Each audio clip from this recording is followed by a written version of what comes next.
Պարոն Թևանյան, ստեղծված իրավիճակի մասին եւ նաեւ իմացանք, որ Մայր Հայաստան խմբակցությունից բերման ենթարկված ավականու անդամ կա, ընդհանուր ձեր մեկնաբանությունը։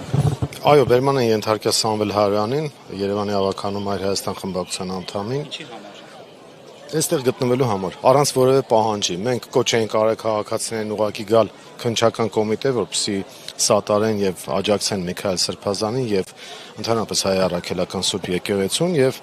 այստեղ ուղղակի առանց հարց տալու, առանց որևէ բացատրության բերման են ենթարկել, բայց դա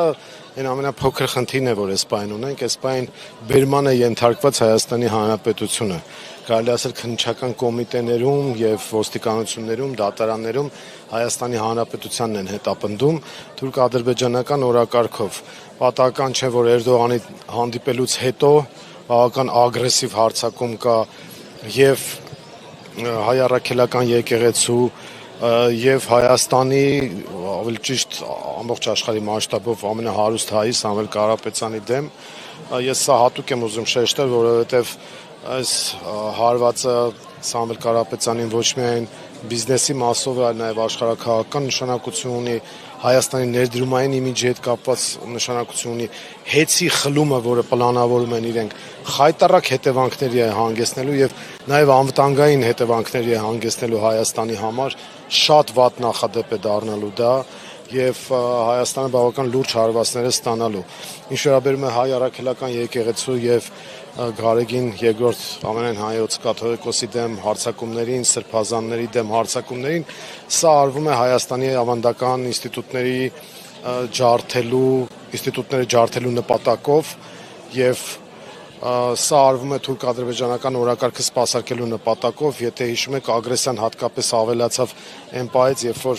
Շվեյցարիայում ամենայն հայոց կաթողիկոսը միջոցառում էր կազմակերպել, նախաձեռնել եւ քննարկվում էր նաեւ արցախայցյան խնդիրները, մեր հայ ռազմագերիների խնդիրները Բաքվում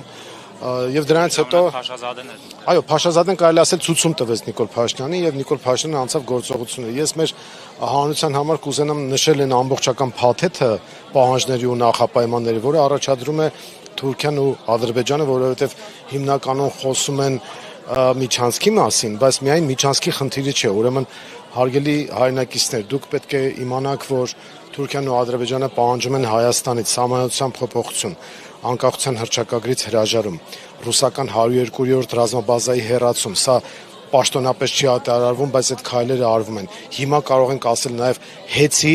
ազգայնացման անվան տակ խլում եւ վերաբաշխում արևմտա-թուրքական կապիտալի օգտին, Հայաստանի հանքերի փակում, այսպես կոչված Զանգեզուրի միջանցքի հանձնում, այսպես կոչված ադրբեջանական փախստականների վերադարձ Հայաստան, հայոց ցեղասպանության միջազգային ճանաչումից հրաժարում, Հայաստանի ապառազմականացում, բանակի վերացում փաստացի, Հայաստանի փաստացի դենացիֆիկացիա, այսպես կոչված, որը ազգային ինստիտուտների դեմ հարձակումներով է արտահայտվում, ԵԱԿ Մինսկի խմբի եռանախագահության ինստիտուտի լուծարում։ Սրանք այն ոչ ամբողջական կետերն են այդ փաթեթի, որը առաջադրվել է Թուրքիայի ու Ադրբեջանի կողմից, Նիկոլ Փաշինյանը համաձայնել է դրան, ուղղակի ասում է եկեք ես դա փուլային անեմ, ինձ տվեք այս ընթացքում մի փաստաթուղթ, որի վրա գրված կլինի խաղաղություն, որպեսզի ես դա հայ ժողովրդի վրա վաճառեմ որպես խաղաղություն բերելու գործընթաց, վերարտադրվեմ, գնամ երրորդ ժամկետի, հետո նոր արդեն ձեր պահանջները բավարարեմ, ինչպես որ բավարարեցի 21 թվականից հետո։ Ասում է ես ձեզ խոստացել եի, որ Արցախը կհանձնեմ արտահերտ ընտրություններից հետո, ես ստացա ձեր աջակցությունը, հիշում եք երևի Թուրքիայի աջակցությունը 21 թվականին եւ հանձնեցի Արցախը։ Հիմա էլ ասում է պատրաստ եմ հանձնել Հայաստանի Հանրապետությունը, ահա սա է Նիկոլ Փաշինյանի առաջարկը Թուրքիային, դրա դիմաց ինքը պահանջում է երրորդ ժամկետի աջակցություն եւ անձնական անվտանգություն։ Իր ու իր ընտանիքի նեղ կազմի, իր թիմի կաշվի փրկություն։ Մնացած ԿՊԱ-ականները իր համար արևածաղիկի արժեք չունեն, գրոշի արժեք չունեն։ Այլ ոնց որ պաշտոնյաներին այսպես թաշկինակի պես նետում է, մնացած բոլոր ԿՊԱ-ականները կլինեն նրանք ազգային ժողովում, թե ազգային ժողովից դուրս, թե գործադիր իշխանությունում կամ դատական համակարգում, իրավական համակարգում իր համար գրոշի արժեք չունեն։ Ինքը միայն իր կաշին փրկելու համար է պայքարում։ Ես եմ